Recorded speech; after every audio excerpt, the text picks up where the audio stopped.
Nos últimos 250 anos, nós conduzimos o maior experimento científico da história.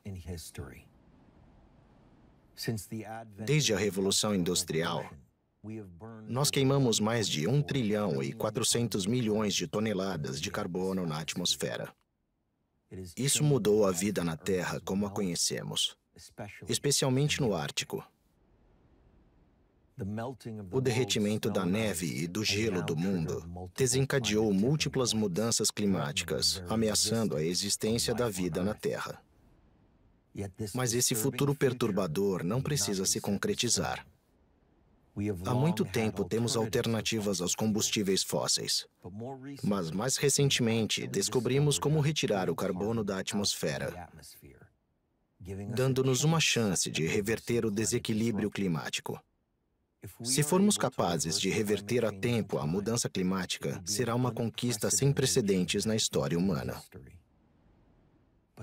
Mas o tempo está acabando.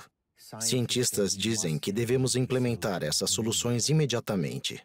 Nesse ponto crítico, devemos dar voz aos especialistas imparciais que nos apresentaram os fatos que eles levaram a vida toda para descobrir. É hora deles serem ouvidos. Eles são os cientistas, pesquisadores e inovadores que encontraram soluções para preservar a vida do planeta que compartilhamos.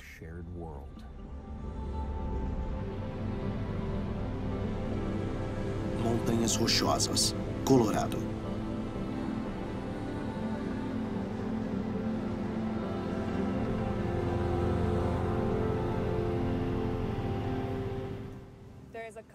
Existem vários projetos que requerem obtenção manual de amostras. Um deles é o registro do gás carbônico ao longo do tempo. Pela disposição dele, ainda é necessário que alguém obtenha amostras pessoalmente toda terça-feira. Eu sou a pessoa que tem que pegar o Snowcat para fazer as mensurações. Queremos manter esse registro de longa duração como sempre foi. Monitorar e rastrear o que temos feito com a atmosfera é uma tarefa séria e difícil. Durante os últimos 50 anos, pesquisadores dedicados de todo o mundo viajam semanalmente aos mesmos lugares, colhendo amostras de gases de efeito estufa que causam a mudança climática. Estamos a 3.500 metros no rio Niwot, na porção frontal das Montanhas Rochosas, no Colorado. E esse é o local de retirada de amostras da NOAA. É o terceiro mais longo do mundo. Estes são os frascos que vamos usar para colher as amostras. São de vidro. E depois que os enchermos com ar, vamos levá-los para o nosso escritório do NOAA em Boulder, onde serão analisados com frascos similares vindo de todo o mundo. O motivo pelo qual fazemos isso aqui, em lugares que são bem altos, é que o ar é bem misturado, então conseguimos uma boa amostra de toda a atmosfera. A pequena entrada no teto. Quando eu ligo a bomba, ela leva o ar para esses frascos. Esse é, na verdade, todo o ciclo do carbono. E gases de efeito estufa. E gás carbônico e metano são os maiores. Quando eu colhi a primeira amostra, em 78, eu medi 322 partes por milhão. E ainda não sabemos o quanto vamos medir nessa amostra, mas será por volta de 408. Então é um pequeno aumento. E agora eu vou guardar tudo e deixar tudo pronto para a amostra da semana que vem.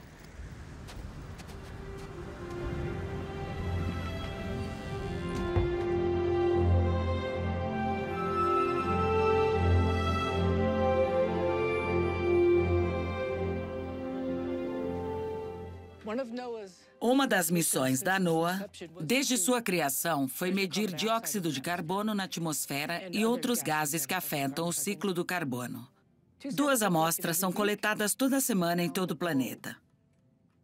Procuramos ver como esses gases mudam com o tempo. E a forma de fazer isso é coletando amostras continuamente. Atualmente, temos cerca de 60 locais.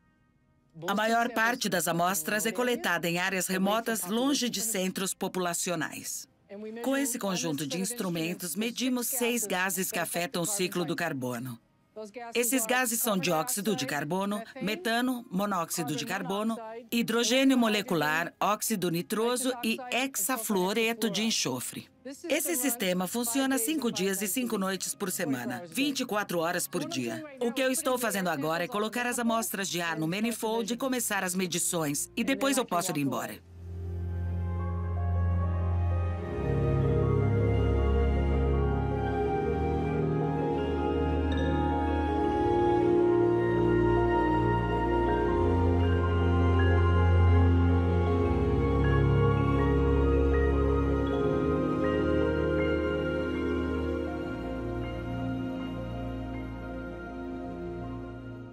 Eu lidero a rede de referência global de gases estufa da NOAA.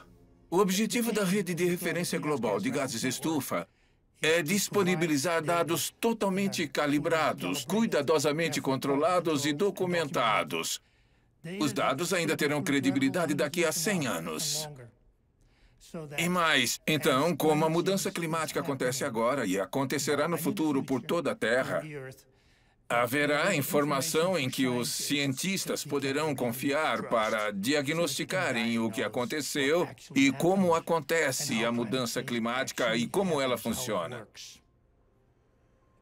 As medições modernas de gás carbônico foram iniciadas por Dave Keeling, uma descrição de situação de oceanografia por volta de 1956, que ele começou a medir ao longo da costa oeste.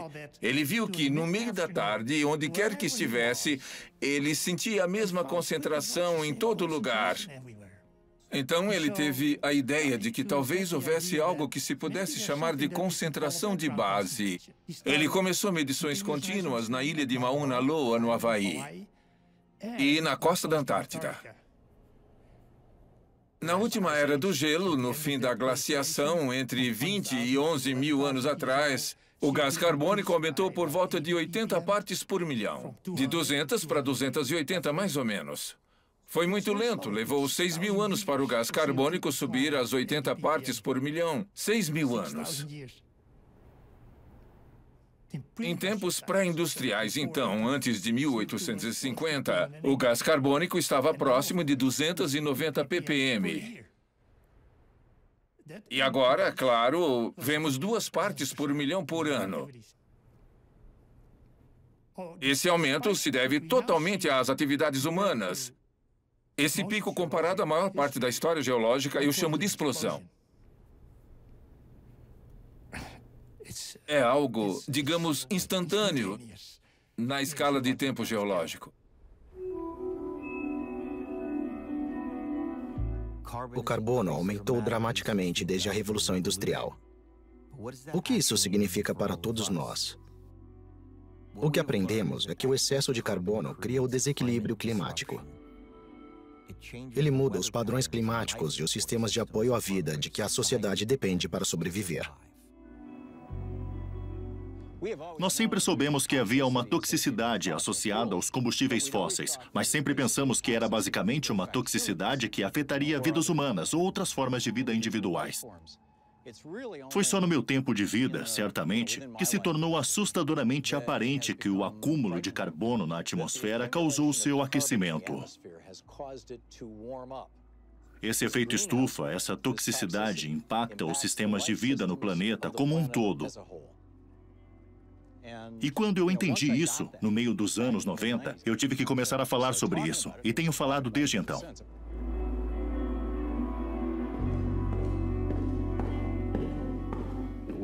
Quando falamos sobre aquecimento planetário perigoso, estamos nos referindo a algo parecido com 2 graus Celsius. Por volta de 3,5 graus Fahrenheit de aquecimento do planeta relativos às eras pré-industriais.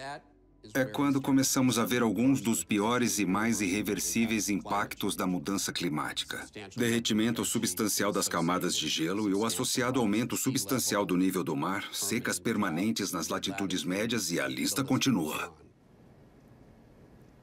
Catastrófico seria o derretimento das maiores camadas de gelo, a calota da Groenlândia e a calota ocidental da Antártida. pois as maiores cidades costeiras do mundo seriam inundadas. Haveria menos terra. Haveria refugiados ambientais, pessoas saindo de suas regiões, pessoas saindo dos trópicos porque está esquentando demais para a habitação humana. Está esquentando demais para a agricultura. Plantações nos trópicos diminuiriam dramaticamente sua produtividade.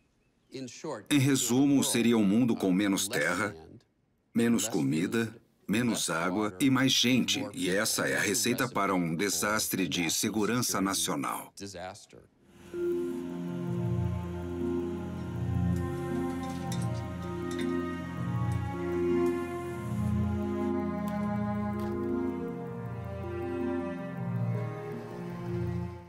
Eu trabalho na estação de carbono. É algo que venho fazendo há mais de 30 anos. Na verdade, eu achei que já teríamos resolvido isso. Há 20 anos, achei que já estaria fazendo outra coisa, mas continuo aqui. Costa Sul, Islândia. Se você pensa na relação entre o dióxido de carbono e o nível do mar, há alguns pontos interessantes. Um deles é quando o gás carbônico chega a 400 partes por milhão. Isso é quente o bastante para derreter partes da Antártida, partes da Groenlândia. Essas partes são pedaços que são aquilo que chamamos de base marinha. Então a base da camada de gelo da Antártida Ocidental está abaixo do nível do mar, porque está presa a sedimentos. E uma vez que ela começa a derreter, é assustador. Não sabemos como isso vai parar. E estamos perigosamente nesse ponto agora. O outro limite é em torno de 600 a 700 partes por milhão de gás carbônico. É quente demais para não haver mais gelo, terras geladas no planeta. E o nível do mar sobe em 80 metros. Estamos a caminho de 700 partes por milhão.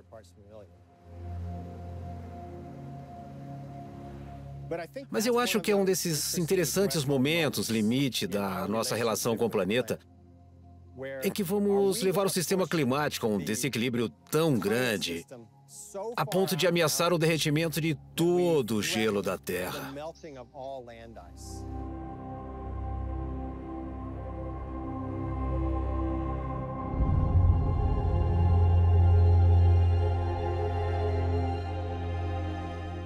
Sim, mudou. A natureza islandesa está passando por mudanças por causa da mudança climática. Isso é muito visível na Costa Sul. Por exemplo, nosso maior glaciar, Glaciar Vatnajökull, ou glaciar de água.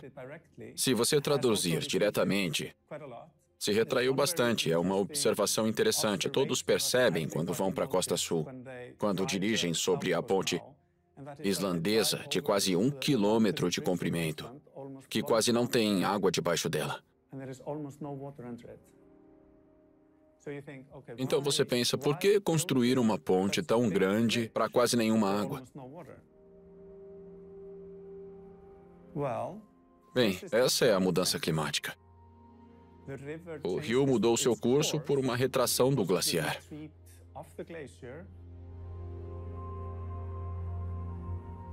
Agora, temos esse tipo de monumento. Um símbolo do passado.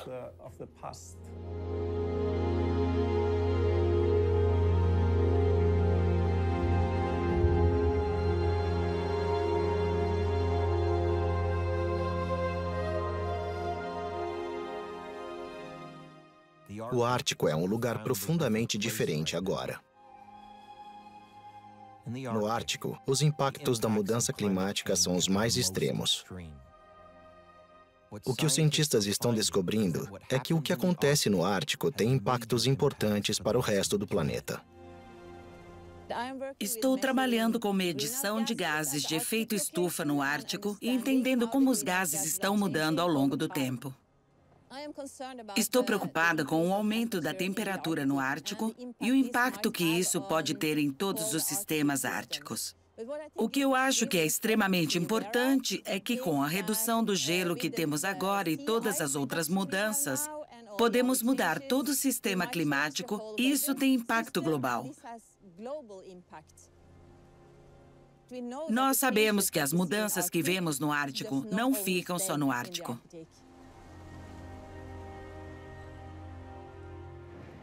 Sim, eu venho trabalhando com gelo do mar nos últimos 50 anos. E todo o Ártico mudou muito nesse tempo.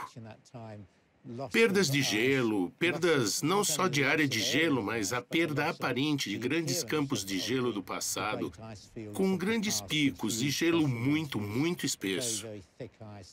Todo esse cenário gelado acabou.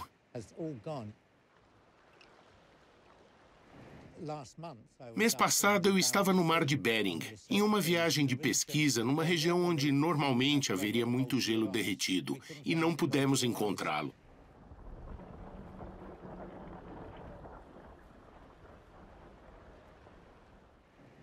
O gelo todo estava muito fino, 30 centímetros de espessura. O Oceano Ártico não é mais um continente de gelo, mas algo que se torna apenas água no verão. É uma perda enorme, real, se considerarmos a sua beleza. Mas pensando também na física de como o planeta opera, o gelo está desaparecendo por causa do aquecimento global. É muito óbvio que isso vai acontecer, mas ainda há muito mais, porque na verdade há ainda outros mecanismos que tornam os efeitos sobre o planeta piores do que apenas a retração do gelo. Então, o aquecimento do Ártico é 3 vezes mais rápido do que o do resto do mundo. E a diferença de temperatura entre o Ártico e as latitudes menores está ficando menor. E isso significa que a corrente de jato está enfraquecendo. E conforme ela enfraquece, ela deixa de ser uma linha quase reta para se tornar grandes lobos, chegando ao norte e ao sul. Quando você tem um lobo como esse, isso significa que o ar polar pode descer para latitudes mais baixas do que alcançaria normalmente em um setor. E no setor leste ou oeste, você tem mais ar quente subindo para o norte do que deveria. Então você tem extremos climáticos bizarros que todos estão comentando. O problema é onde essas massas de ar estão causando mudanças tão extremas. São latitudes nas quais você tem produção máxima de alimento. De repente, a nossa habilidade de alimentar a todos está sendo afetada por essas alterações polares. Você não pode ficar sem todo aquele gelo sem afetar tanto as outras coisas. Primeiro registro de uma rachadura no mar de gelo mais espesso do Ártico. Águas que costumam ficar congeladas se rompem 2 vezes neste ano, em fenômeno que cientistas consideram assustador. O impacto de nossas ações está começando a chegar em casa. As previsões dos cientistas estão se tornando verdadeiras antes do esperado. Estamos sofrendo tragicamente com grandes tempestades, secas, inundações e incêndios, que se tornam mais intensos e imprevisíveis. Planeta escaldante. Maiores recordes de calor foram registrados no mundo inteiro durante a semana passada. O mundo está quente, em chamas e inundado. A mudança climática chegou. Os incêndios florestais de 2018 na Califórnia, vistos do espaço.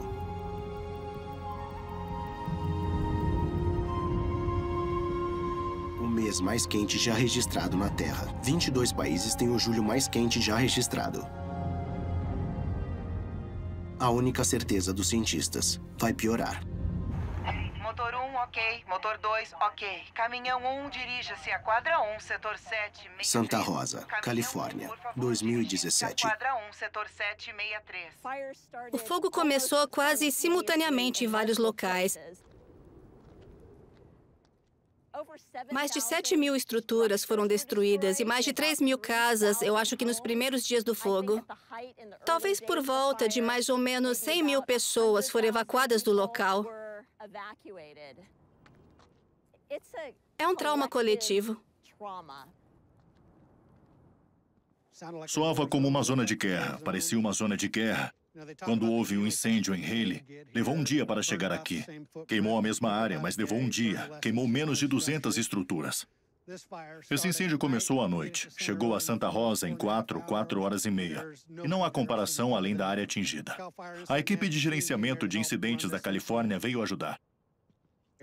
O cara balançou a cabeça e disse: "Nunca vi nada assim, e faço isso há muito tempo." Claro que não é reconfortante, mas é onde nós estamos agora. Se continuarmos tendo esses eventos, como protegeremos nossos cidadãos? Como protegeremos nossa infraestrutura? O que devemos fazer para ser o melhor possível? Passamos por 4, 5 anos de seca.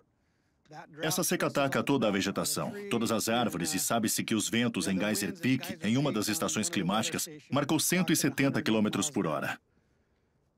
Eu não sei o que fazer com esse tipo de vento. Quando uma coisa pega fogo, tudo o que você pode fazer é tentar adivinhar onde é que ele está indo e com que rapidez ele vai chegar lá. Eu nunca pensei que o fogo viria das colinas e varreria os vales de Santa Rosa. Nunca mesmo. Carros foram virados, havia pedaços enormes de brasas voando e muito além do fogo. Dá para ver árvores onde os galhos estão arrancados. Eles não estão queimados, eles estão arrancados. Esses desastres naturais são tão comuns agora que as pessoas sabem que vão acontecer com a sua comunidade. Não é questão de se, mas de quando.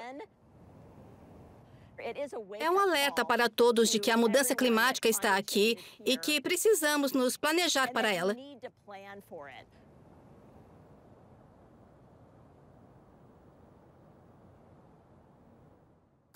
O desequilíbrio climático está causando um aumento nas extinções hoje, mas essa não é a primeira vez. Cientistas que estudam registros geológicos mostraram que há uma conexão entre picos de carbono nas últimas 5 extinções em massa. Existe uma lei natural de que o ciclo do carbono afeta o tecido da vida. Toda vez que há um aumento maciço de carbono, a teia da vida enfraquece e às vezes desaba.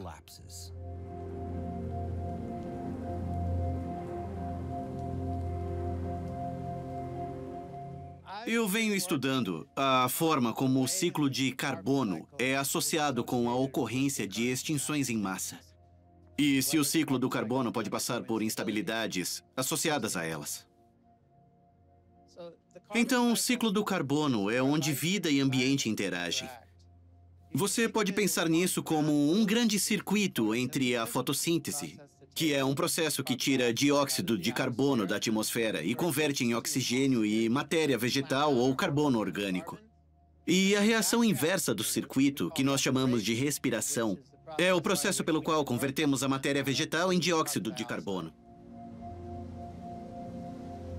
O grande circuito do ciclo de carbono tira e devolve cerca de 100 gigatons de carbono da atmosfera e dos oceanos todo o ano. Então, são 100 gigatons a menos e 100 gigatons de volta. Nossa contribuição é da ordem de cerca de 8% da queima de combustível fóssil. É um aumento de 8% comparado com o que vai e volta em um ano. É mais do que os vulcões introduzem nesse sistema.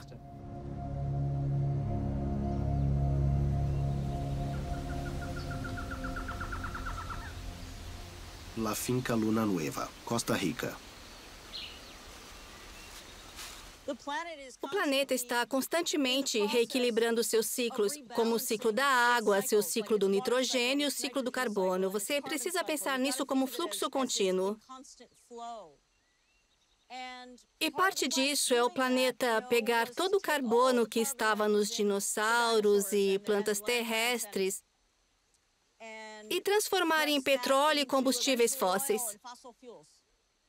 Por longos períodos de tempo, ele foi sequestrado e éramos uma espécie jovem. Depósitos de carbono no solo, formações geológicas ou oceanos.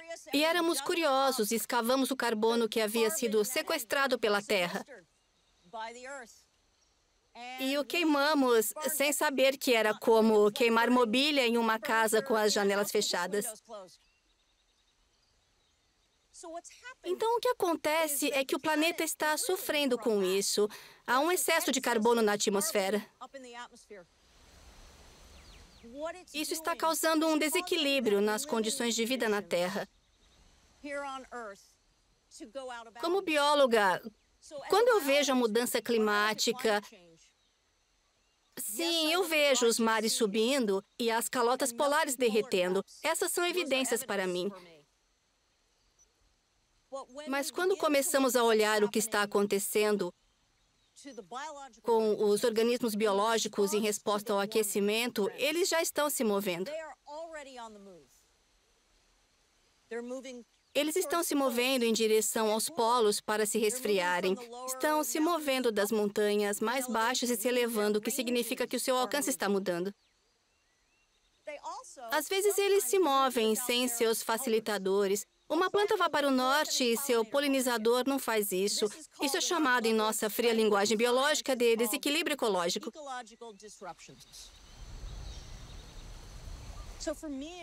Então, para mim, se mudarmos as condições que geraram tudo isso e a nós mesmos,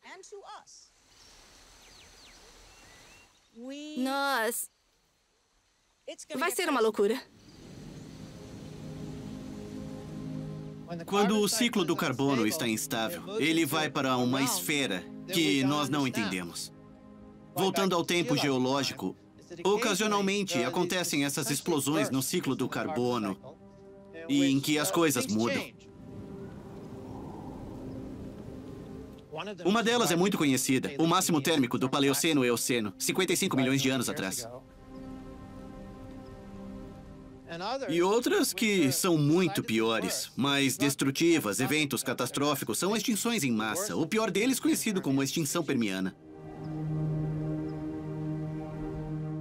Esse é o registro histórico, mas o que estamos fazendo com o ciclo do carbono agora é outro tipo de problema, porque agora sabemos que aumentamos o dióxido de carbono como consequência do uso dos combustíveis fósseis.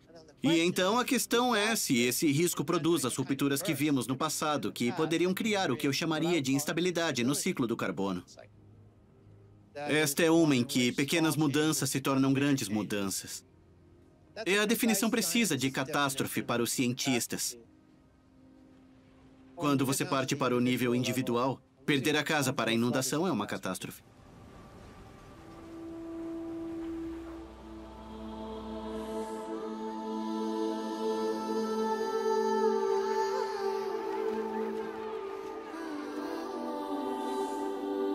A mudança climática vai criar a maior crise de refugiados do mundo.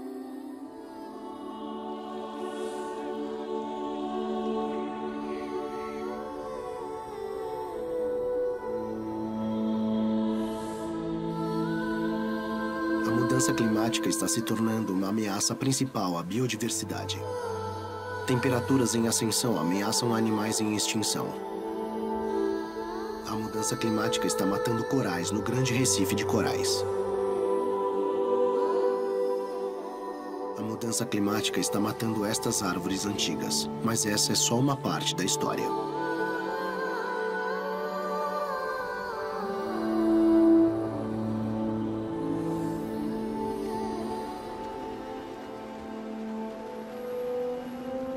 Agora, todos nós somos refugiados do clima.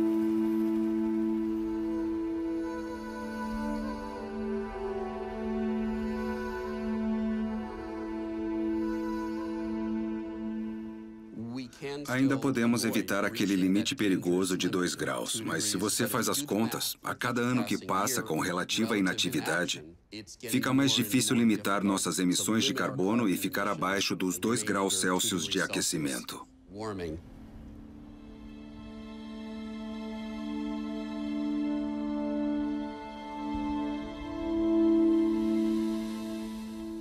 Eu olho para a sala e vejo que a decisão é positiva. Eu não ouço qualquer objeção. O Acordo Climático de Paris foi aceito.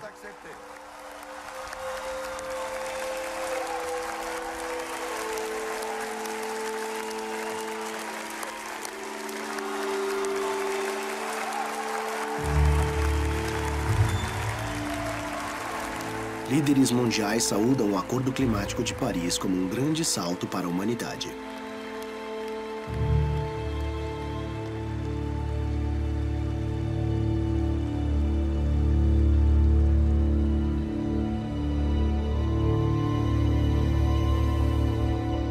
Tempo restante para o fim do orçamento de carbono.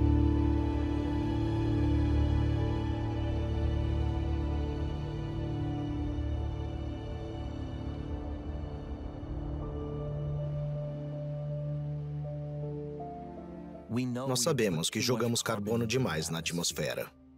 Mas quanto é demais? Cientistas descobriram que quantidade é essa. e criaram um orçamento de carbono que vai criar uma margem para a vida. Essa margem nos diz onde estamos agora, quanto carbono ainda podemos queimar e quanto deve ser retirado para que a vida, como a conhecemos, se mantenha.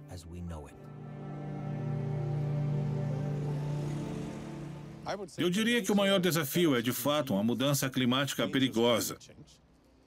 E se queremos evitar essa mudança perigosa, temos que aceitar que a atmosfera é um espaço de descarte limitado para a humanidade. Então podemos emitir mais ou menos 800 gigatons de gás carbônico na atmosfera nesse espaço limitado. E se considerarmos que nos últimos 5 anos já usamos 200 gigatons,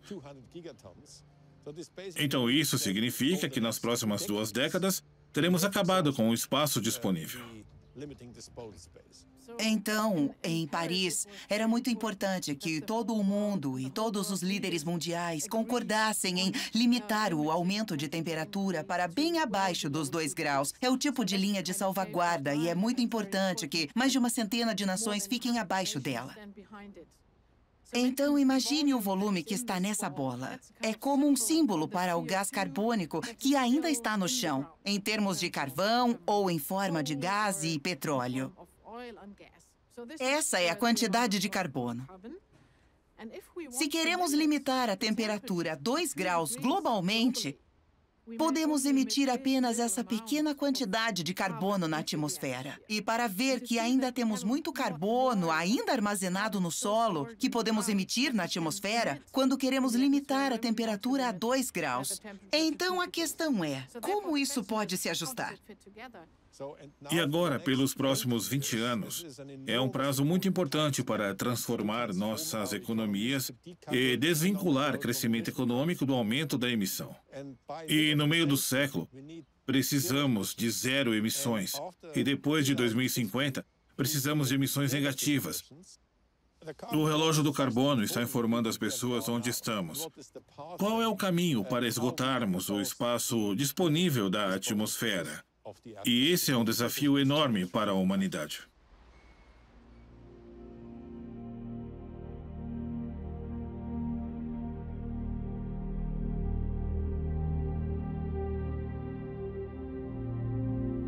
A ciência nos diz que nossa crise climática atual é um problema que nós criamos, mas é também um problema que podemos resolver. Não só precisamos parar de emitir carbono nos níveis atuais, passando a utilizar energia renovável, mas também é crucial retirar carbono da atmosfera. A mudança climática pode ser revertida se agirmos agora. Recentemente, pesquisadores descobriram quais soluções podem reduzir o carbono, nos levando a níveis pré-industriais. Norte da Califórnia, Floresta Redwood. Tem só 2 coisas que você pode fazer a respeito da atmosfera. Você pode parar de emitir gases de efeito estufa ou você pode reduzir o gás carbônico. Só isso. E você pode fazer a primeira coisa com conservação, eficiência energética e energia limpa. E a segunda é através da fotossíntese, seja na terra, em fazendas, em florestas, fitoplâncton, águas kelp nos oceanos. Há apenas 2 coisas que você pode fazer, então isso torna a escolha muito simples. E no passado, o que foi feito em termos de soluções foi focado na energia, energia, energia. E a razão para isso é compreensível. Faz muito sentido dizer, vamos parar de emitir gás carbônico, só que no processo de enfatizar a energia limpa, energia renovável, solar, eólica, etc., isso deixou de lado o resto das soluções.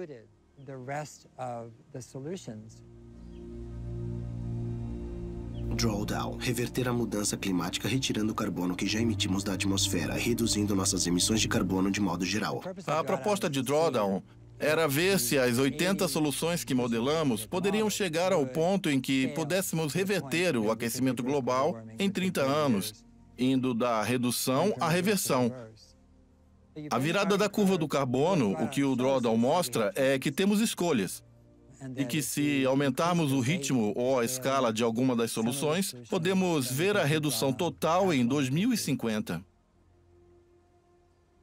E se você disser que as probabilidades são poucas, eu concordo, são poucas, eu vou aceitá-las.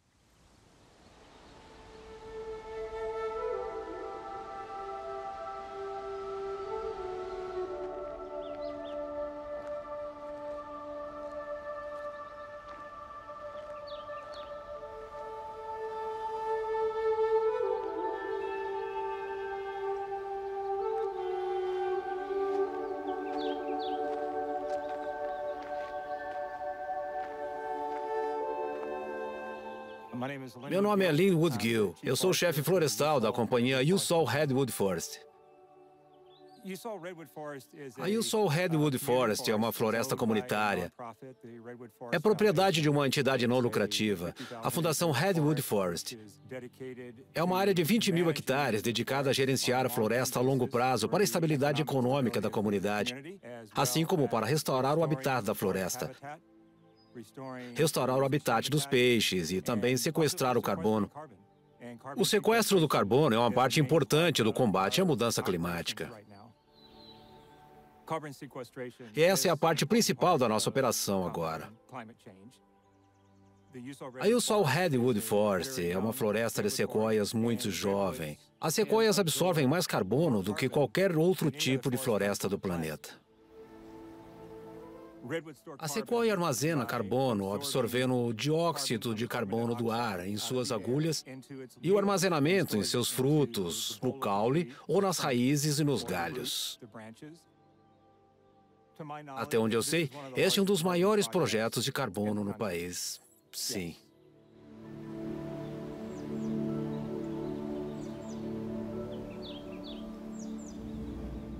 Eu sou o gerente de projetos de biocarvão da Fundação Redwood Forest.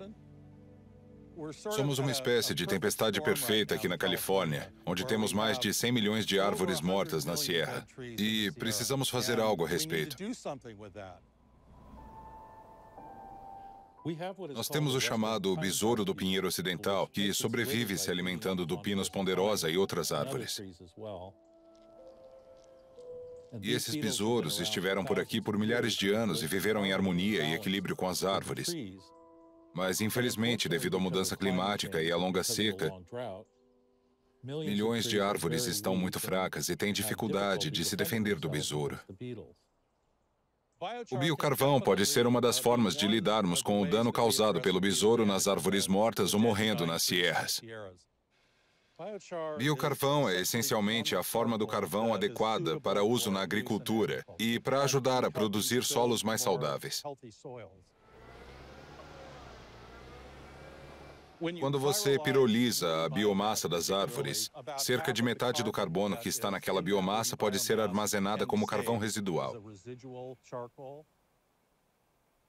E o biocarvão é como o cerrado para o solo, em termos de retenção de nutrientes. Ele consegue reter água, é como uma arquitetura. Ele incuba a vida. Você economiza cerca de metade do carbono que está na planta e então pode dar melhor uso a ele e o retém no solo para maior benefício da agricultura. Nós temos toda essa biomassa com a qual precisamos fazer alguma coisa. Elas correm risco de incêndio e, como você sabe, no momento temos algo como 10 incêndios na Califórnia. Produzindo biocarvão, podemos retornar um pouco desse material para a floresta de forma segura.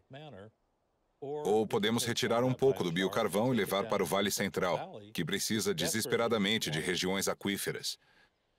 É um dos benefícios do biocarvão. Ele pode ajudar a reter água nos solos. Se usamos biocarvão em apenas 10% do solo do mundo, vamos retirar 29 bilhões de toneladas de gás carbônico. 29 bilhões de toneladas está em 10% e será apenas com uso de material extra desperdiçado. Então, isso é significante. Então, temos os créditos de carbono. E, para manter esses créditos de carbono, temos que empregar trabalhadores para fazer os inventários florestais, para trabalhar com os verificadores de carbono, para garantir que o carbono que dizemos que está na propriedade está lá e que será mantido no futuro. Eu gostaria de pensar que somos um modelo que pode ser compartilhado e reproduzido. Não é ciência espacial. O armazenamento de carbono, quando pensamos no futuro, é importante. E precisamos de florestas mais velhas e maiores. Florestas intactas que sabemos que nunca serão derrubadas e podem continuar perpetuamente.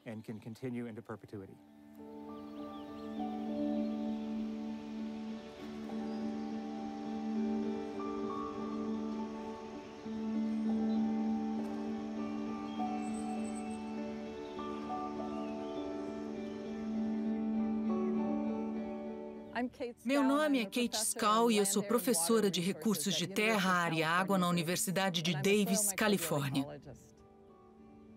E eu sou uma ecologista microbial do solo. O ciclo do carbono em escala global envolve sistemas aquáticos e terrestres. O solo é uma parte muito importante dos sistemas terrestres. O solo, na verdade, contém 2 ou 3 vezes a quantidade de carbono que está na atmosfera. O solo é o lugar onde a produtividade primária acontece. Isso significa que toda a vegetação que cresce, que fixa o gás carbônico na atmosfera pela fotossíntese, como que milagrosamente cria massa aqui no chão. A partir do quê? Ar? Ainda é espantoso para mim. Essa produtividade traz todo o carbono para dentro. A planta fixa o gás carbônico e morre. Cai no chão e todo o resíduo entra no ciclo do carbono do solo. É muito maior do que a atmosfera, isso que está no solo. Então, as fazendas orgânicas obtêm seus nutrientes não de fertilizantes sintéticos. O fertilizante está na forma de material orgânico. Pode ser culturas de cobertura ou composto, feito de restos de comida ou reservatórios ou dejetos animais que você põe no solo. Então, em sistemas orgânicos, você pode estar colocando no solo 8 vezes mais do que em um sistema convencional. Então, parte disso é muito básica. A mudança climática nos dá a oportunidade de agirmos de forma diferente neste planeta. Nós vimos o que podemos fazer de pior, e agora a questão é, se formos conscientes, for parte da solução, vai liberar nossa criatividade. Você pensa, puxa vida, eu tenho um quintal. E logo depois você pensa, oh, puxa vida, tem um parque perto de mim. Se nos víssemos como auxiliadores que pudessem ajudar quem está ajudando a curar o planeta, isso é muito melhor do que nos vermos como crianças destrutivas com fósforos. Você começa a entender que todos nós somos, de alguma forma, conectados a pequenos pedaços da solução. E agora, estamos ao vivo? Eu estou na casa do meu amigo mentor, o jardineiro Ron Finley. Estou mais inspirada a vir sempre e aprender mais as formas diferentes de usar um pedacinho de terra para cultivar o máximo que eu puder. A ação culinária climática é basicamente o que eu gosto de ver quando planto a comida. É simplesmente tirar o carbono da atmosfera, é retirar e ver que é possível colocar ele no solo.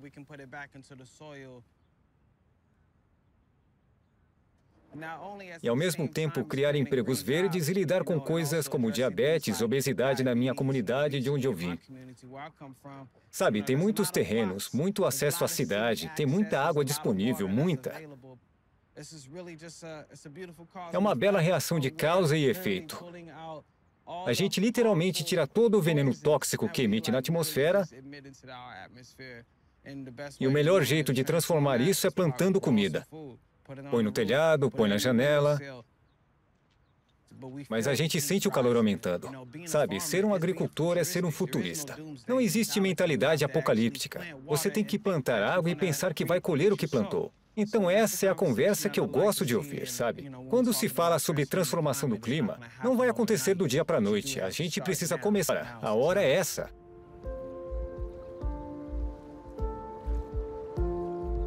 Ilhas Timbal, Connecticut, estuário de Long Island.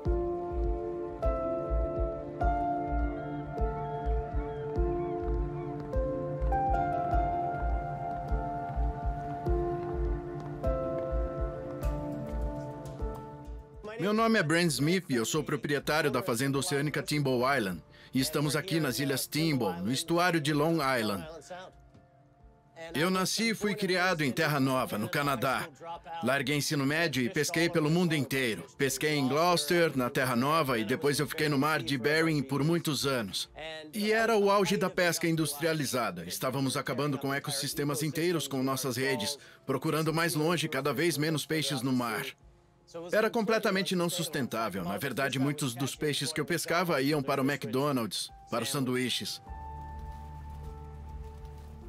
Foi um despertar para muita gente da minha geração. Eu estava no Mar de Bering e os estoques de bacalhau quebraram. E você sabe, milhares de pessoas perderam empregos, enlatadoras fecharam. Isso me ensinou que você pode construir uma economia e uma cultura por centenas de anos. E se você não proteger os recursos, um colapso no ecossistema acaba com tudo. E é quando a gente começa a entender que questões como a pesca exagerada, como mudança climática, que não são questões ambientais para muitos de nós que trabalham no oceano, são questões econômicas. Não haverá comida nem trabalho num planeta morto. Quando entendi que isso não era sustentável, comecei a procurar a sustentabilidade. Eu me recoloquei como criador de ostras. E o que as ostras me ensinaram foi que a Mãe Natureza criou essas tecnologias milhões de anos atrás para diminuir o dano. Não precisamos de tecnologias avançadas. A Mãe Natureza tem algas marinhas e mariscos que sequestram 5 vezes mais carbono do que plantas terrestres. Filtram 50 galões de água por dia por ostra, tirando o nitrogênio do nosso sistema. Eu acho que o meu trabalho como administrador do oceano é trazer as tecnologias da Mãe Natureza e aplicá-las. É muito simples. Então, a beleza de você criar apenas espécies restauradoras é que não tem insumos. Não precisamos de água fresca, alimentar animais, fertilizantes, de terra, fazendo com que seja a forma mais sustentável de produção de alimento no planeta. A kelp é essa bela alga e a porta de entrada para uma nova culinária. É uma das plantas de crescimento mais rápido na Terra. Ela absorve 5 vezes mais carbono do que plantas terrestres. É chamada de sequoia do mar. Mas com a kelp estamos só começando. Há mais de 10 mil plantas comestíveis no oceano. Parte dela podemos transformar em macarrão de kelp. Essa parte é biocombustível que transformamos em fertilizante e também comida para animais. Se você oferece uma dieta à base de algas para as vacas, consegue 90% de redução de emissão de metano. Vacas, ovelhas, cabras têm comido kelp por centenas de anos. Ilhas Hébridas, Maine, em todos os lugares. Podemos produzir de 10 a 20 toneladas de kelp em 4.000 metros quadrados, 150 mil mariscos. E se pensar numa rede das nossas fazendas do tamanho do estado de Washington, tecnicamente poderia alimentar o mundo. Se pegasse 5% das águas territoriais dos Estados Unidos e cultivasse do nosso jeito, poderia criar 50 milhões de empregos e sequestrar o carbono de 20 milhões de carros. Nossas fazendas também ajudam a mitigar a acidificação. O kelp cria o efeito halo, o que reduz a acidez nos oceanos e então permite às nossas outras e outros crustáceos criarem conchas mais espessas e menos suscetíveis à acidificação. Achei que a mudança climática devia demorar uns 100 anos, tipo em banho-maria. Mas ela está aqui e agora. Felizmente, como pescadores, podemos mudar para algo que a controle. Eu tenho orgulho de ajudar a alimentar o meu país e isso é muito empolgante. Eu faço parte do exército que vai ajudar. Espero salvar o planeta.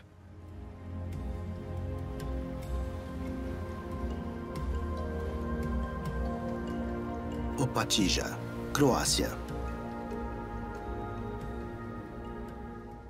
Se nós jogamos 10 unidades de gás carbônico na atmosfera, 10 unidades muito grandes de gás carbônico na atmosfera, cerca de 5 delas vão ficar lá.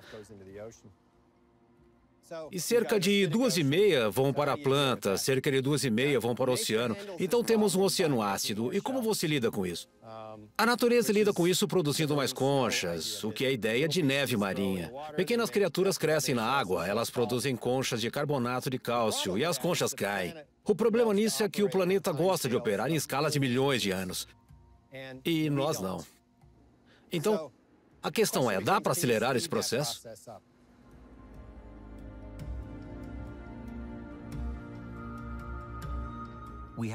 Nós temos que investigar todas as nossas opções. Há mais hipóteses experimentais que ainda precisam ser testadas. Uma solução pode estar em uma comunidade microscópica de vida, chamada neve marinha. Então, do que precisamos fundamentalmente? Bem, precisamos desse planeta como ele era. Temos que deixá-lo no estado como era 200 anos atrás. Maiores concentrações de dióxido de carbono aumentam a acidez do oceano. Os oceanos estão perdendo sua habilidade de capturar carbono na atmosfera e temos que tomar uma providência. Temos que ajudar esses sistemas com um ciclo de carbono entre a atmosfera, entre as plantas e a terra e também entre os oceanos. E com a neve marinha, é preciso apenas uma pequena ajuda nossa. Os produtos principais serão a remoção do dióxido de carbono e a produção de oxigênio. O que podemos fazer é inserir no oceano quantidades muito pequenas, minúsculas de ferro, mas muito pequenas. Então, não tem nada a ver com o termo fertilização. Para dar uma medida, nós precisamos ao todo de cerca de 6 quilos de ferro para iniciar o processo em 100 mil quilômetros quadrados dos oceanos no sul. As células da matriz orgânica, que são a fundação para a formação da neve marinha. E aí, quando a matriz aparece, ela se torna muito atrativa para cianobactérias e bactérias heterotróficas que colonizam essas partículas e crescem ativamente. Então, nós as deixamos fazer seu trabalho, porque elas podem ficar suspensas por um grande período de tempo. Nós rastreamos essas partículas de neve marinha por mais de 4 meses. Então, elas podem flutuar e sequestrar matéria orgânica. E quando elas se tornam pesadas, elas simplesmente afundam para o leito do mar. A velocidade dessa mudança, o aumento nas concentrações e temperatura, nós devemos atuar e podemos. Eu diria que tenho 100% de certeza de que realmente podemos reorganizar as atividades humanas para trabalhar junto com a natureza e não contra ela.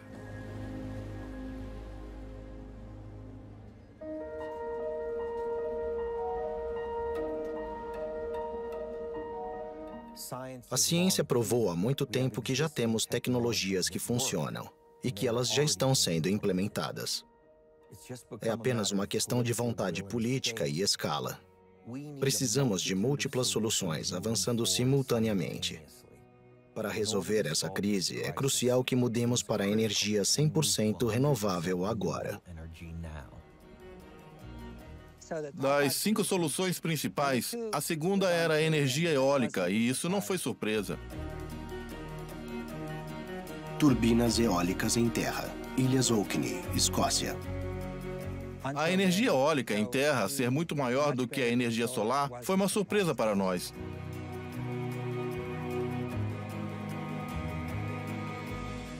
A solar foi o número 8 de 10, na verdade.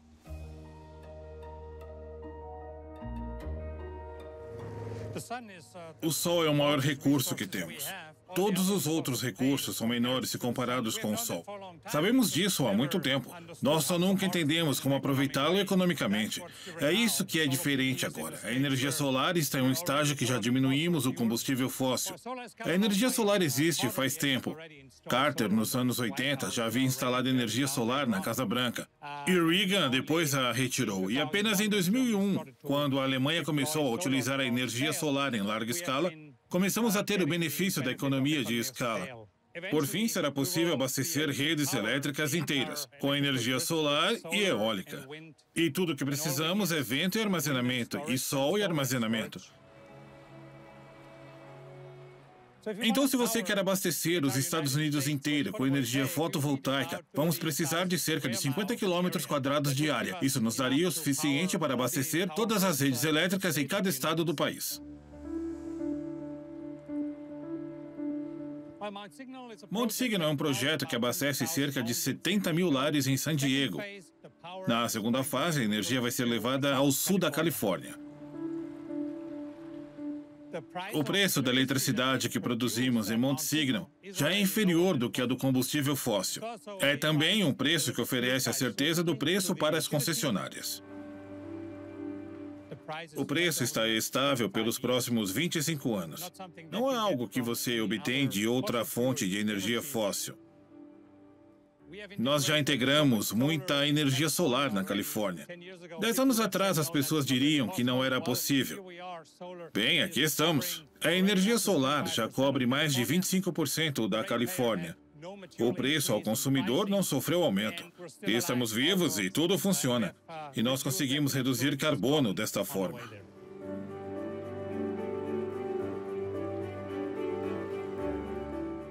Nos últimos anos, nós vimos serviços públicos se oferecendo para comprar energia solar. Nós vemos essa mudança de mentalidade. Ainda não valorizamos o suficiente o valor que a energia fotovoltaica traz. As pessoas não compreendem que em 5 anos teremos energia fotovoltaica com um preço muito menor. Vamos ser capazes de enviá-la à noite e, se combiná-la com a eólica, chegamos ao paradigma de vivermos um ambiente 100% renovável. E isso é factível, nós não precisamos de nenhuma nova invenção para isso. Nós conhecemos toda a tecnologia, nós só precisamos fazer com que as pessoas responsáveis pelo planejamento dos recursos, pelo planejamento de infraestrutura, entendam que esta é uma tecnologia diferente e vai se tornar mais barata com o tempo.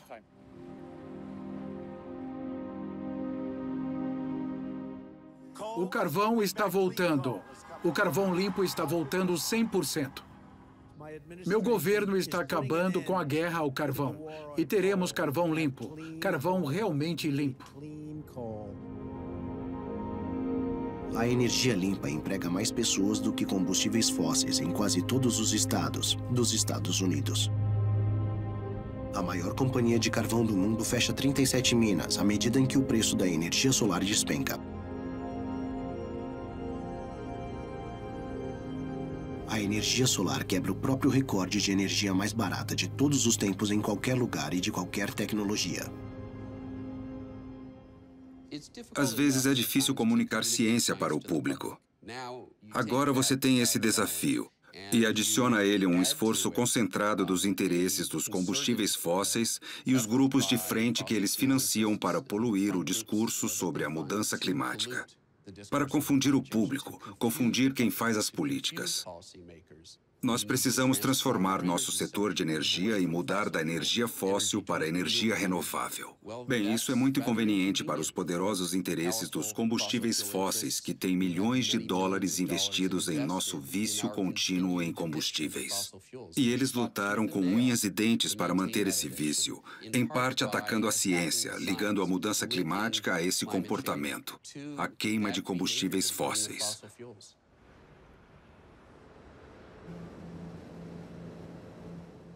Uma pergunta que sempre nos fazem é como sabemos que o aumento de gás carbônico na atmosfera se deve à atividade humana?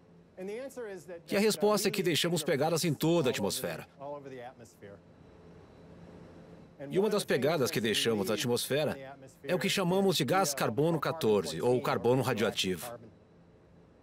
Então, quando queimamos carvão, petróleo e gás natural, deixamos uma impressão na atmosfera do que chamamos de carbono 14 negativo, ou menos carbono 14, porque combustíveis fósseis são tão antigos que não há mais carbono 14, acabou tudo. Na verdade, podemos medir muito precisamente quando o combustível fóssil é queimado, medindo o carbono 14 na atmosfera. É o sistema de verificação da natureza que temos.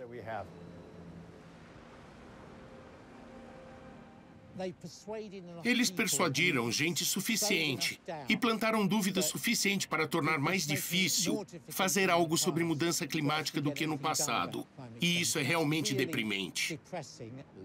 E o fato que muitas dessas corporações de combustíveis fósseis e seus dirigentes seguem uma agenda nova. E isso cria perigos, cria destruição no nosso planeta. Então, muita gente está literalmente lucrando com a morte da vida na Terra. Eu acho que uma parte do negacionismo climático, especialmente o negacionismo financiado, promovido por pessoas que entendem das coisas, sobe ao nível de crime contra a humanidade, o que deveria ser julgado em Haia. Greeley, Colorado. Embora os negacionistas climáticos tenham conseguido atrasar a ação, um problema muito mais nefasto surgiu. Muito recentemente, os cientistas registraram níveis crescentes de gás metano na atmosfera. O metano, um potente gás de efeito estufa, tem o potencial de aumentar ainda mais as temperaturas. O aumento do metano é um sinal de que estamos atingindo um ponto crítico de inflexão. Mas de onde ele vem? E o quanto isso vai acelerar o desequilíbrio climático? Os cientistas estão se apressando para descobrir.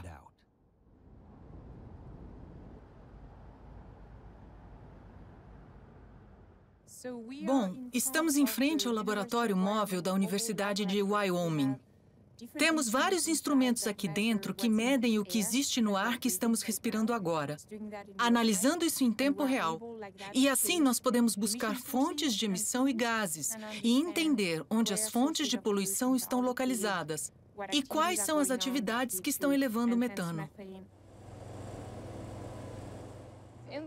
Dentro do laboratório, temos alguns instrumentos.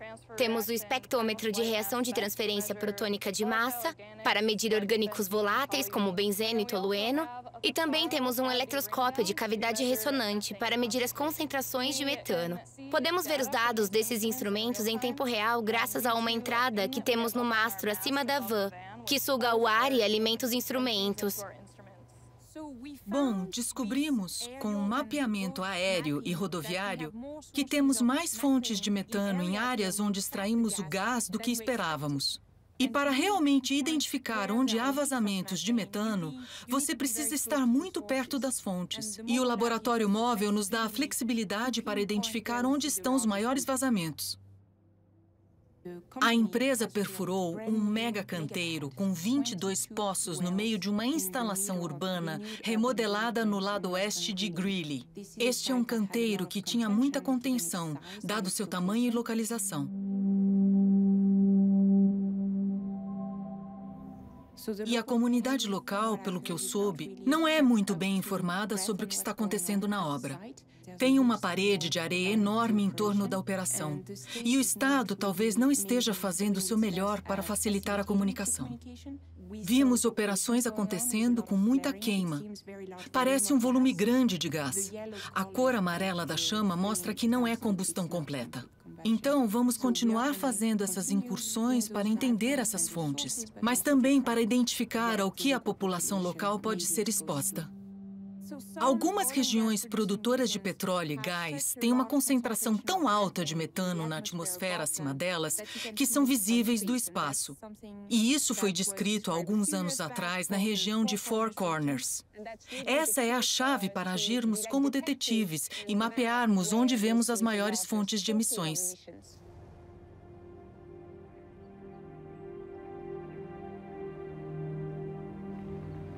Farmington, Novo México. Então, em 2014, cientistas da NASA, em conjunto com a NOAA, a Universidade de Michigan e outros cientistas, identificaram um hotspot de metano do tamanho do Delaware na região de Four Corners. Esse hotspot é o maior acúmulo de gases de metano dos Estados Unidos. Este rancho, este local em que estamos, é mais ou menos o marco zero. Se fosse possível identificar o meio dessa nuvem no formato do Delaware, poderia muito bem ser aqui onde estamos. E já foi identificado que a causa dessa concentração de metano são principalmente as emissões de perfuração, como neste canteiro, como as de carvão e outros combustíveis fósseis. Então, o hotspot de metano é identificado basicamente graças à tecnologia que a NOAA e a NASA tiveram após o advento das câmaras FLIR, que são as câmaras infravermelhas que nos permitem identificar os vazamentos, as aberturas e chamas que causam o acúmulo de metano. Precisamos pensar nisso em seu sentido pleno. São 60 anos ou mais de vazamentos, escapes, chamas e práticas descuidadas aqui na bacia de São Juan. Mais de 400 mil hectares, no total de 30 mil poços, que fizeram com que esse acúmulo de metano acabasse por se formar e servisse de prova do que a perfuração do gás natural resulta no fim das contas. As pessoas se esquecem do fato de que os poços convencionais criaram o acúmulo de metano e que eles são um culpado diário. Bom, este é um poço de gás natural convencional. Este é um equipamento muito comum em toda a bacia de São Juan e muitos campos de gás em todos os Estados Unidos. Este está com vazamento muito severo devido ao equipamento padrão que utiliza. Isso só exige, sinceramente, uma chave inglesa e um pouco de fita Teflon. Um pouco de atenção conserta este vazamento.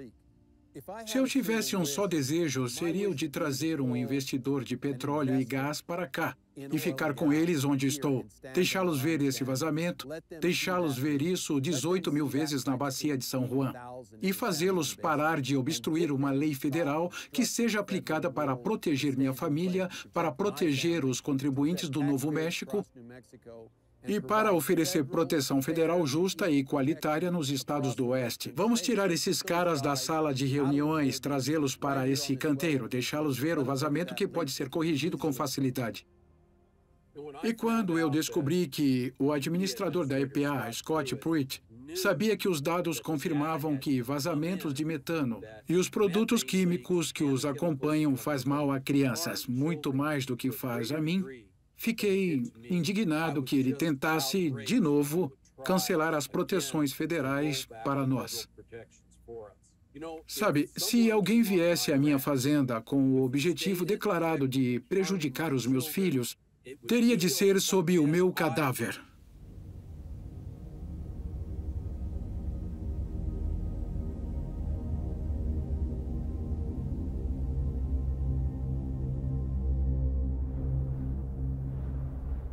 $250 milhões de anos atrás, liberações súbitas de metano produziam um efeito secundário que exterminou grande quantidade de vida na Terra.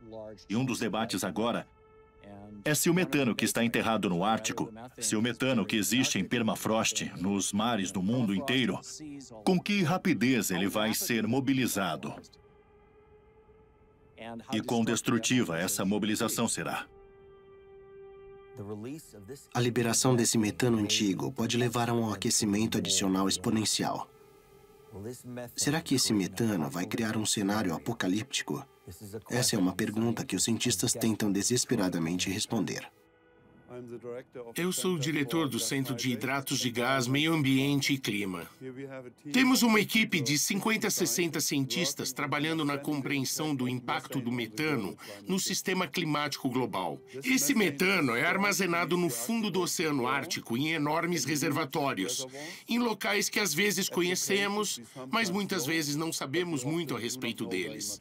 Então, estamos aplicando aqui métodos geofísicos para quantificar os reservatórios de hidrato de metano e também para analisar a estabilidade desses hidratos de metano não só hoje, mas também no futuro.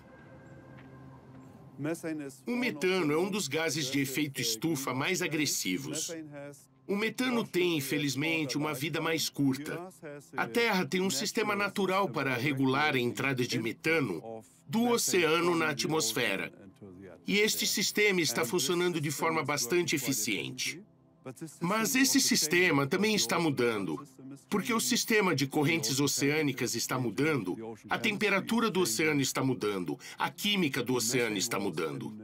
Então, o metano manteve um equilíbrio por algum tempo e durante os últimos anos vemos um aumento bastante claro. Não sei de onde este sinal está vindo e, no momento, isso é claro, coloca pressão sobre a comunidade científica para dar uma resposta aos políticos. O que está acontecendo com o metano na atmosfera? De onde ele está saindo? Por que ele está ficando mais instável? Já fizemos algumas campanhas de medição muito abrangentes, onde medimos no fundo do mar, no oceano, na superfície do mar e no ar ao mesmo tempo para entender como o metano é regulado em todo o sistema. Existe muito metano armazenado no fundo do mar. E é tanto que uma pequena mudança poderia impactar o oceano ou a atmosfera.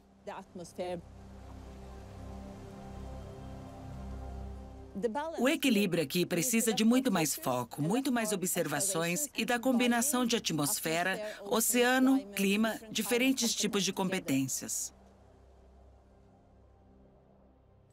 Na minha profissão, me interesso pelo estudo das emanações frias de metano no oceano. No Ártico Russo e também no Mar Barents, são basicamente correntes de bolhas de gás subindo do fundo do mar, e essas bolhas de gás são compostas principalmente de gás metano. Primeiro é hidrato de gás, é uma forma sólida, tem estruturas praticamente iguais às do gelo. E o gás também pode estar presente em forma de gás livre, bolhas de gás.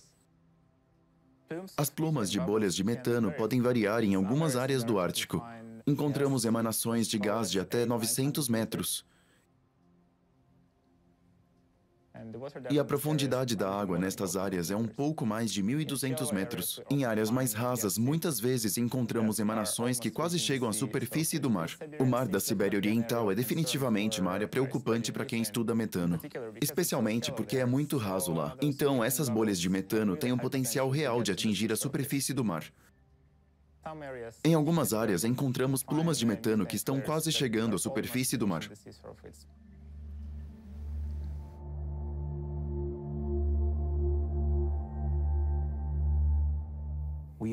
Nós aquecemos a atmosfera de tal forma que atingimos o ponto de inflexão de um Ártico derretido. Enfrentamos agora a possibilidade de uma mudança climática abrupta. Os modelos atuais prevêem que vamos passar longe do Acordo de Paris, em 5 graus ou mais, provocando a ativação de pontos de inflexão ainda mais catastróficos. O aquecimento pode levar a grandes injeções de metano na atmosfera. É algo com o que precisamos nos preocupar. Eu só acrescentaria que é um dos muitos estressores possíveis. Nós passamos para uma situação de alto risco, onde nós realmente não temos nenhuma experiência. Nós não sabemos como lidar com isso.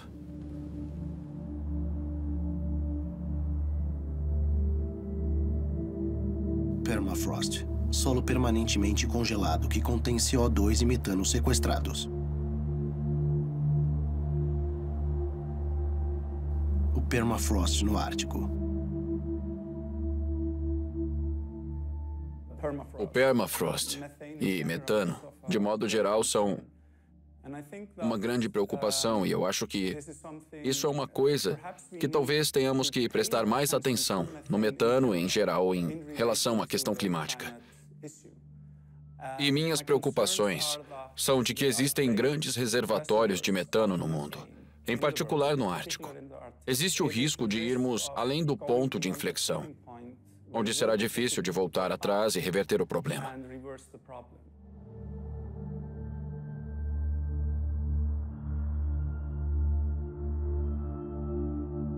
Território de permafrost, Alasca. É um mecanismo de feedback muito plausível que em solos árticos, solos de permafrost, haja uma enorme quantidade de material orgânico congelado. E a quantidade que está disponível lá, que pode se transformar em gás carbônico e metano, é talvez 3, 4 vezes maior que todos os combustíveis fósseis que já queimamos.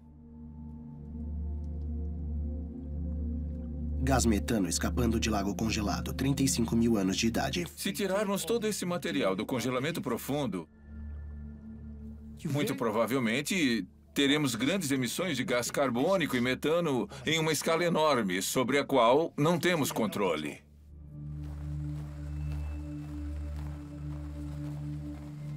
Eu estudo emissões de metano de lagos. Estamos no interior do Alasca e estamos em permafrost descontínuo.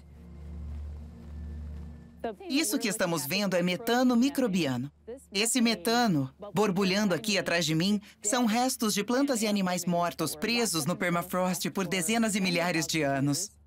E à medida em que o permafrost derrete, os micróbios devoram o carbono do solo e o transformam em metano. Coleta de amostras de gelo para datar emissões de carbono. Esse é o processo de derretimento do permafrost. E é esse derretimento que abastece a produção de metano. E depois a liberação do metano para a atmosfera causa o aquecimento climático, que faz com que o permafrost derreta. Nós chamamos isso de feedback permafrost-carbono. É um processo natural.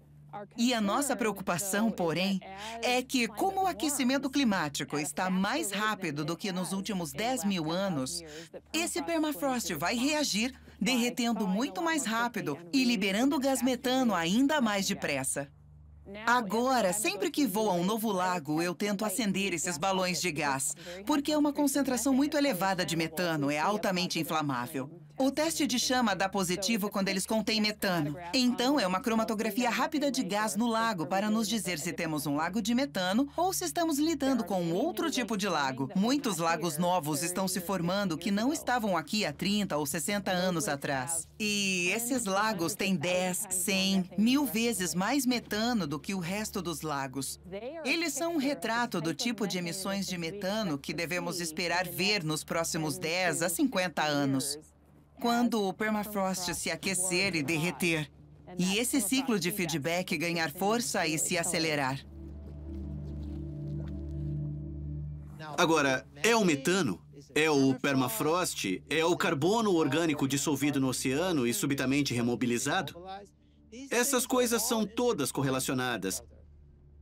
Então, o que precisamos perguntar é: existem feedbacks positivos dentro do sistema? A resposta é sim. Então, é uma conclusão lógica, apenas questão de bom senso. Quanto menos nós as perturbarmos, melhores as coisas vão ficar.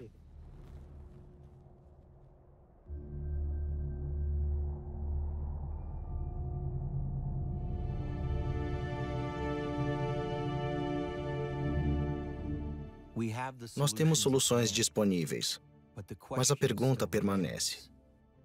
Podemos nos mobilizar e agir coletivamente antes que seja tarde demais? Não existe vontade no mundo para isso.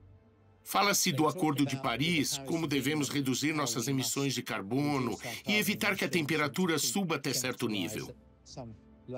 Mas, na verdade, é claro, não vamos conseguir fazer isso.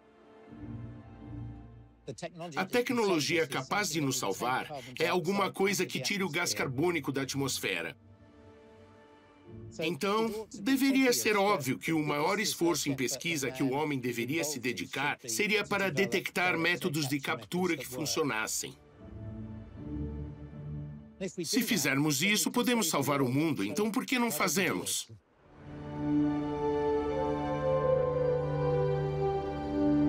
Máquina de captura direta de ar, Zurich. Direct Air Capture são máquinas que captam o ar do ambiente e extraem o gás carbônico dele. Nos últimos 10 anos, venho trabalhando nos aparelhos com o objetivo de viabilizá-los com o menor impacto energético possível e, por fim, com a maior economia. Essa máquina consiste em 4 contêineres de carga de 12 metros e pode ser de qualquer tamanho, não existe limite. Então, admitimos o ar do ambiente aqui e lá dentro temos uma estrutura de filtros. Usamos o calor dos dejetos incinerados para abastecer a instalação. Depois que o gás carbônico é capturado, esse gás vai para uma estufa. E essa estufa usa o CO2 para aumentar a concentração de gás carbônico na atmosfera da estufa, o que já é feito hoje em dia, mas com gás carbônico fóssil. E de amanhã em diante, elas vão usar gás carbônico atmosférico.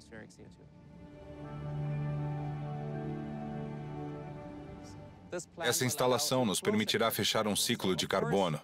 Então, o gás carbônico entra em uma estufa e vai para os tomates e pepinos.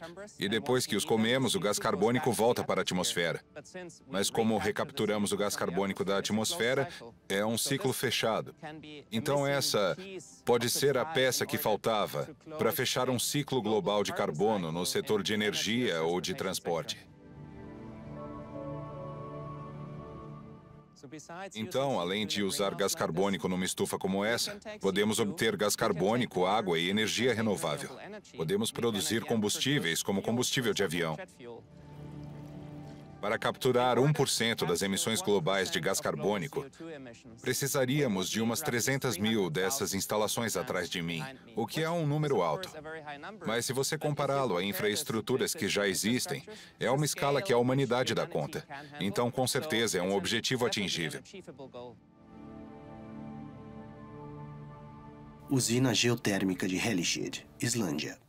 O próximo projeto é levar uma instalação à Islândia para capturar o gás carbônico do ar e sequestrar o gás carbônico sob o solo.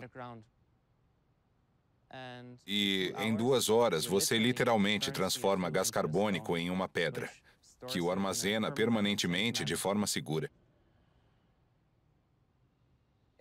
Para alimentar a planta, usaríamos o calor geotérmico. Ele é abundante na Islândia, então teríamos energia de baixa pegada de carbono disponível para alimentar a máquina. Hoje é um dia muito especial. Trouxemos a planta de captura de gás carbônico aqui para a Islândia e estamos tirando o gás carbônico do ar e depois bombeando para o subterrâneo, armazenando-o na formação de basalto dentro do projeto Carbfix. Então extraímos o gás carbônico do ar e o removemos permanentemente, o transformando em pedra. E ontem à noite foi a primeira vez que o CO2 atmosférico foi injetado no solo. Podemos chegar a milhares, dezenas de milhares, centenas de milhares, até milhões de toneladas de CO2 por ano que podem ser extraídos da atmosfera. Até onde sabemos, é a primeira vez no mundo em que a captura direta de CO2 do ar foi combinada com o armazenamento subterrâneo permanente e seguro do gás carbônico.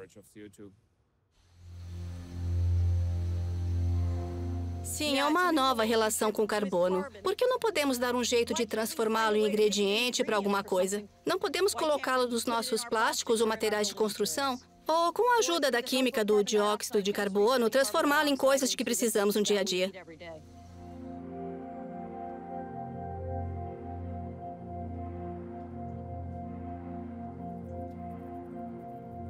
Caminho de luz de uma folha.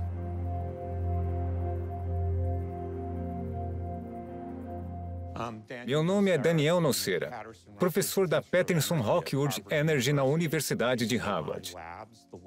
Estes são os meus laboratórios. Os laboratórios onde inventamos a folha artificial e a folha biônica. E o que elas fazem é uma fotossíntese completa. Luz solar, água e ar para combustíveis e alimentos. Pense na fotossíntese. Se você pensar no que ela faz de fato, são os blocos construtores de vida. E esses blocos construtores são literalmente gás carbônico, água e luz solar. E nós construímos tudo isso: madeira, alimento, amido e biomassa. É uma transformação incrível. Esse processo fotossintético é muito complexo. Mas nós realmente ouvimos a natureza e acabamos conseguindo isso em 30 anos. É algo que nos deixa muito felizes. Não apenas posso dizer, sim, podemos fazer isso artificialmente. Podemos fazer 10 vezes melhor do que a fotossíntese. Criamos catalisadores especiais que cobrem a folha artificial e separam a água em hidrogênio e oxigênio. A segunda parte da invenção é a folha biônica. Ela tira o hidrogênio das bactérias e produz combustíveis. Então, dependendo dos genes que eu coloco nas bactérias, posso fazer com que as bactérias produzam materiais, como drogas e também fertilizante. Podemos trabalhar com qualquer fonte de água, incluindo águas naturais e água do mar. Se você tiver a minha folha artificial, dá para fazer isso no seu quintal. Nós não precisamos escavar o que tem lá embaixo e liberar mais gás carbônico. A folha artificial, em conjunto com a folha biônica, tira o gás carbônico da atmosfera, usa a luz do sol e água e faz o combustível. Então, não jogamos nada na atmosfera, mais nenhum gás carbônico. E esse é outro problema porque é um grande custo que eu enfrento. O mundo desenvolvido gastou dezenas de trilhões de dólares para construir o que usa agora.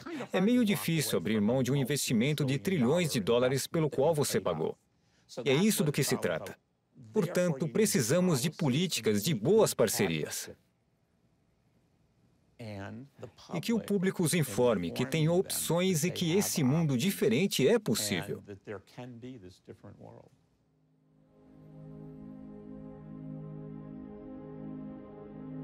Esse novo mundo pode ser sustentável, inovador e lucrativo. A economia verde está criando milhões de empregos e ainda criará muitos mais. Ela se iguala e irá ultrapassar a economia da indústria do combustível fóssil. O desafio de reverter o desequilíbrio climático abre oportunidade para todos. Hoje é mais lucrativo do que nunca ser verde. Até pouco tempo, o lucro obtido criando o problema era maior do que o lucro possível com as soluções. Então, as soluções precisavam ser feitas com subsídios, que eram raros e inexistentes, ou altruísmo, ou fé. Mas as pessoas que causam esses problemas acumularam. E eu acho que estamos numa encruzilhada, onde o lucro que podemos ter com as soluções é maior do que o lucro dos problemas, e isso não é bem compreendido. Então, não é que o altruísmo não seja necessário, ele é ótimo, mas o altruísmo não será mais necessário para avançarmos na direção de um mundo em que possamos reverter o aquecimento global, porque, de fato, é menos caro. É mais lucrativo, é mais vantajoso, são mais empregos e a coisa mais incrível que aconteceu nos últimos anos e vai simplesmente aumentar com o passar dos anos, porque engenheiros e designers e basicamente os desconhecidos e anônimos têm trabalhado e estão trabalhando com afinco para reinventar um novo jeito de sermos seres humanos nesse planeta.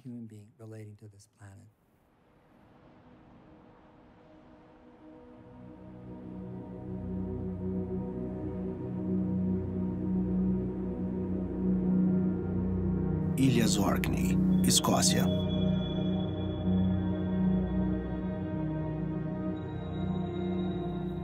Em Orkney, nós temos uma tradição marítima muito forte.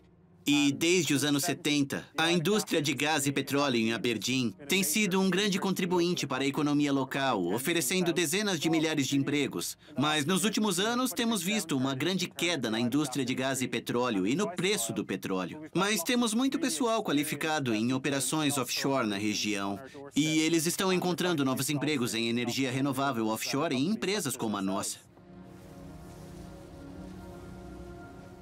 A energia maremotriz é um recurso quase que totalmente inexplorado. Achamos que temos potencial no mundo inteiro para cerca de 100 gigawatts de capacidade, talvez mais. E isso resulta numa energia de baixo carbono para milhões e milhões de lares.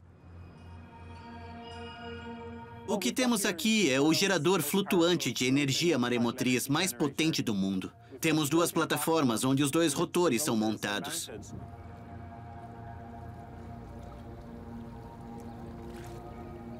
Os motores começam a girar, produzindo eletricidade, e ela volta para a máquina, onde é condicionada. E depois é transformada, aumentada e jogada na rede, entende? É como uma turbina eólica de lado, com dois rotores em vez de um. 2 semanas atrás, tivemos um grande sucesso. O primeiro período de 24 horas de geração contínua desse dispositivo. Na verdade, ele operou além das nossas expectativas. O dispositivo em si gerou mais de 18 megawatts-hora de energia nesse período de 24 horas. Estamos convergindo para métodos mais tradicionais de geração renovável e apresentando a energia das marés como uma tecnologia competitiva no mundo inteiro. A turbina maremotriz tem 63 metros de comprimento ao todo. Fazemos toda a conversão de energia dentro do dispositivo e aí exportamos para a rede de eletricidade do Reino Unido. Nós pretendemos ter dezenas de milhares dessas turbinas maremotrizes nesse sistema totalmente integrado para produzir energia de baixo carbono e estamos muito empolgados com isso. Centro Europeu de Energia Marinha, EMEC.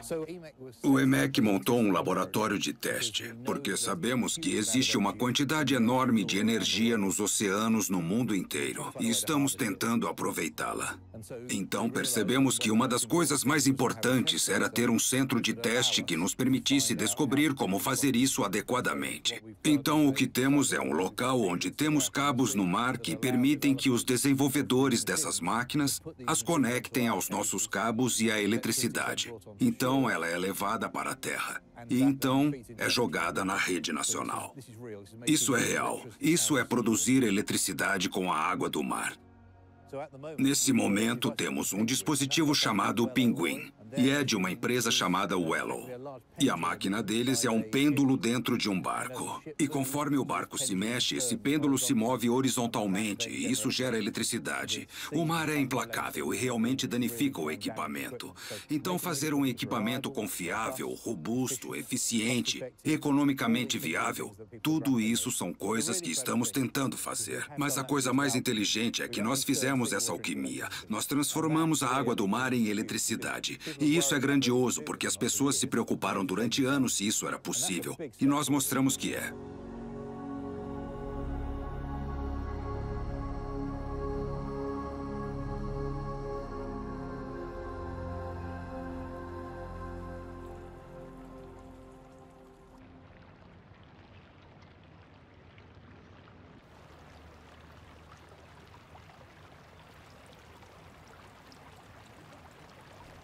Ninguém pode dizer que os cientistas não avisaram, que não disseram que precisávamos reduzir as emissões de gases de efeito estufa. Isso deveria ser claro para muitos. Até onde podemos chegar? Quantos pontos de inflexão mais podemos atingir antes de chegarmos a um do qual a nossa civilização não possa se recuperar, do qual a vida nesse planeta, ou grande parte da vida nesse planeta, não possa se recuperar? Não podemos nos permitir chegar a esse ponto. E estamos perto assim disso. Estamos num ponto de inflexão. Podemos continuar nesse rumo e nos afogar, queimar e morrer de fome diante da crise climática, ou podemos nos unir, podemos inovar. Como ficamos? Isso é possível? O jogo acabou? Ou, na verdade, só começou, já que temos a habilidade, a capacidade e as soluções que podem reverter o aquecimento global? Não mitigar, não reduzir, não estabilizar, mas reverter? Quando expandimos nosso objetivo, isso abre possibilidades, abre a imaginação, abre a inovação, não a impede. Na verdade, faz o oposto. Então, não é que exista uma solução, mas juntos podemos atingir a redução executando 80% das soluções. Cada uma delas tem muitas vantagens, torna o mundo melhor para todos. Então, não perdemos nada ao entender que a mudança climática está acontecendo e, ao reagir a isso, qual seria o problema?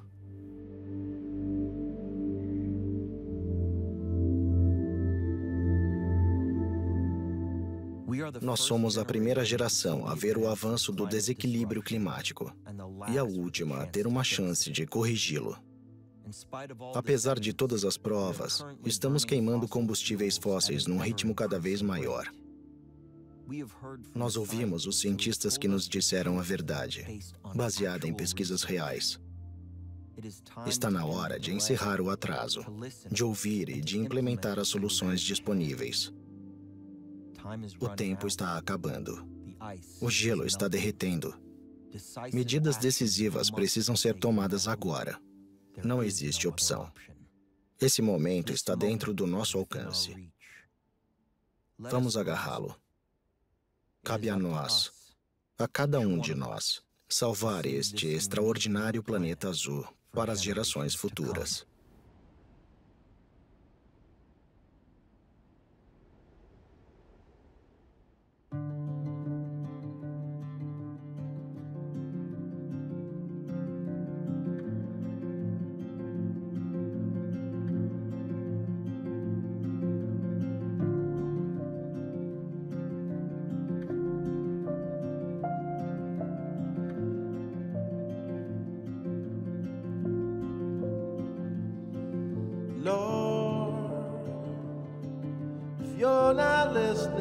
Stop praying. If you're not watching, will you see me fall to my hands? Lose it all.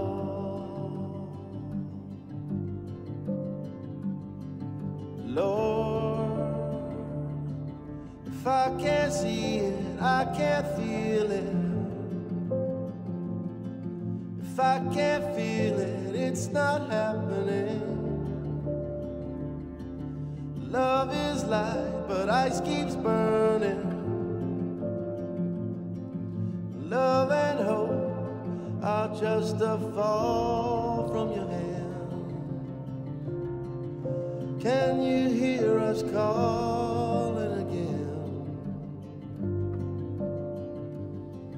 Lord, we're all lost, is life worth living? If you're not watching, I'm not doing wrong. Hope and rain and ice is burning.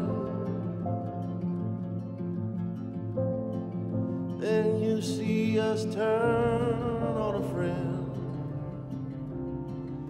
Will you hear them calling again? Lord, the world ran dark, the wave came crashing. If we're all gone, will you still carry on? If love is light, but ice keeps burning, will you see us ride to the edge? One last fall from your hand,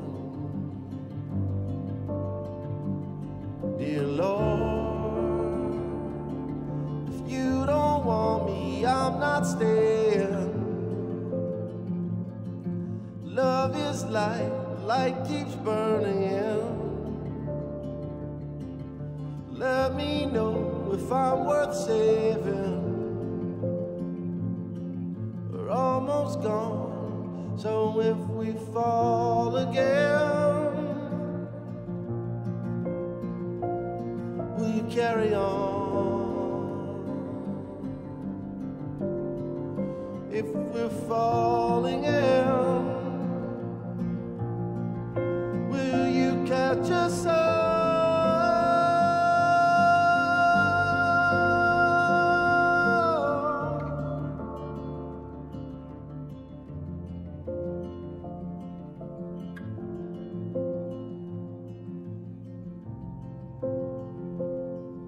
Lord, so let me know if I'm worth saving.